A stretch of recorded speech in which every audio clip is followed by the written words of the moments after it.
Assalamualaikum warahmatullahi wabarakatuh. Hello guys, my name is Raja Luki Surya Nika Akselo and I am an astronomy Olympiad candidate from SMN 16 Garut. So let's do it. Untuk kali ini mungkin baru pertama kali saya membahas tentang astronomi, karena ini salah satu cara untuk bisa lolos 5 besar OSNK SMN 16 Garut. Untuk materi kali ini mungkin saya riset dari AI dan juga media sosial yang lainnya. Tentang kali ini saya akan menjelaskan kenapa permukaan bumi gak penuh kawah seperti bulan atau Merkurius. Oke, jadi materinya tuh kenapa permukaan bumi gak penuh dengan kawah seperti bulan dan juga Merkurius.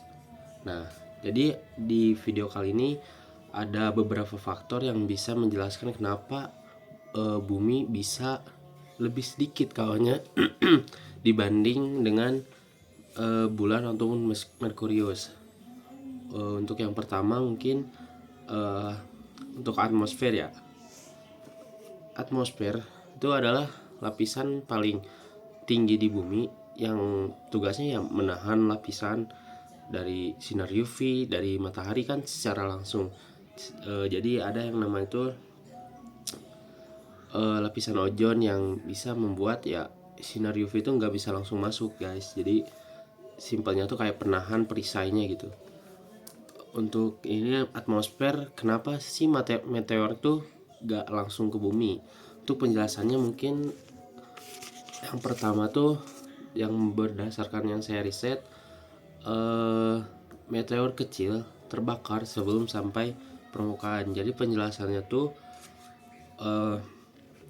meteor kecil ataupun meteor yang gak gede-gede banget sebelum masuk ke bumi itu kan atmosfer itu ada 7 lapisan ya. Jadi sebelum masuk ke permukaan bumi yang di kilometernya rendah ya, si meteor itu udah terbakar, jadi ya udah hampur. Nah untuk yang kedua mungkin ada di gesekan udara ya. Nah jadi gesekan udara tuh yang memungkinkan meteor tuh lebih cepat memanas.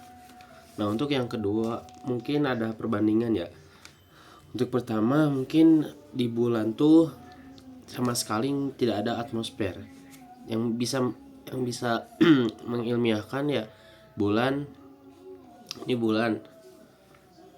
tuh tidak ada perisai atau pelindungnya, sedangkan kalau bumi ada.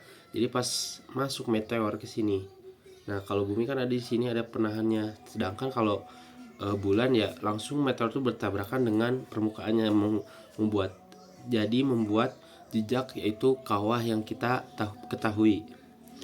Untuk Merkurius karena tidak ada erosi. Berdasarkan yang ini, erosi itu apa ya bahasanya? Lupa lagi saya. Cuma ya menjelaskan itu ya di bulan itu tidak ada atmosfer dan juga di Merkurius itu tidak ada erosi. Untuk yang ketiga, kenapa sih meteor gak langsung ke bumi? Nah, di sini ada pahlawan. Ada yang namanya tuh peran Jupiter sebagai perisai kosmik. Nah, berdasarkan yang tadi saya riset di AI maupun di Google ataupun di media sosial yang lainnya, Jupiter tuh ternyata ya sepengaruh itu, walaupun jarangnya nggak deket sama bumi, tapi tidak secara langsung dia menyelamatkan bumi dari meteor-meteor yang datang. Berdasarkan yang saya riset ya, untuk yang pertama tuh gravitasi Jupiter yang sangat besar. Nah ini memungkinkan meteor maupun komet yang mau datang ke bumi ditarik gravitasinya oleh oleh Jupiter. Jadi si meteor tuh yang awalnya mau ke bumi nih, ini bumi, ini misal Jupiter, di sini ada meteor. Nah ditahan tuh dia tuh, jadi pas bumi mengorbit, nah pas ini dengan sejajar dengan Jupiter, lalu si Jupiter tuh menarik gravitasi untuk si apa namanya tuh, si asteroid, meteor maupun komet tuh ditarik oleh Jupiter, sehingga yang bertabrakannya tuh di Jupiter, sehingga bumi tidak mendapatkan dampaknya dari meteor. Nah, jadi perannya tuh sangat besar banget, peran Jupiter bagi bumi. Lalu yang keduanya, peran Jupiter itu bisa membelokkan atau menangkap. Jadi walaupun dia bisa menarik, dia juga bisa melempar atau membuang si meteor ataupun komet. Jadi simpelnya tuh dia bisa menangkap maupun dia juga bisa menendang. Jadi simpelnya tuh kayak gitu ya. Mungkin sekian ya penjelasan dari saya dan pembelajaran hari ini. Udah sayang saya riset. Besok mungkin saya akan mulai kembali. Maaf kalau banyak keliru, dan mungkin ini saya first time ya. Thank you guys. Wassalamualaikum warahmatullahi wabarakatuh.